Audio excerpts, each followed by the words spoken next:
Andy Byford, the former head of New York City Transit, is back in the Big Apple to lead the redevelopment of Penn Station. The Trump administration took the redevelopment off the hands of the MTA. What does it mean for Penn Station, and why is there any tension between the city's transit executives? So what it means for Penn Station is that the federal government, meaning Amtrak in this case, now has a man in charge of the project after they kicked the MTA off the plan.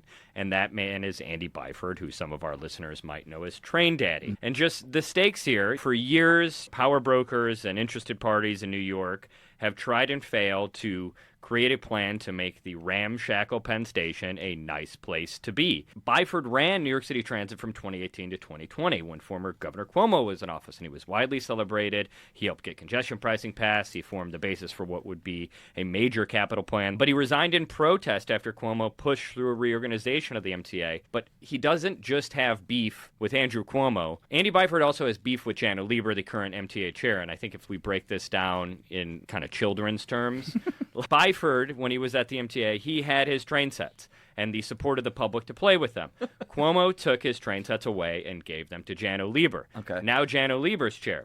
And Janno had been overseeing the redevelopment of Penn Station. But as of last month, Trump took away his Penn Station train set and gave it to Byford. Oh, needless to say, these two guys have bad blood, but they'll have to find a way to work together. Byford and Lieber's beef aside, this is going to be ostensibly a public-private partnership, which means that Byford will have to be kind of the broker of the power brokers. He'll have to be the negotiator on behalf of the Trump administration between all these New York public and private interests. I'll just name some of them. James Dolan, MSG, President CEO. Stephen Roth, he's the CEO of Vornado, which owns a lot of the real estate around Penn. There's also interest in the specter of Andrew Cuomo getting back into the mix because he's the front runner for mayor. A lot of money here, a lot of guys with a lot of beef.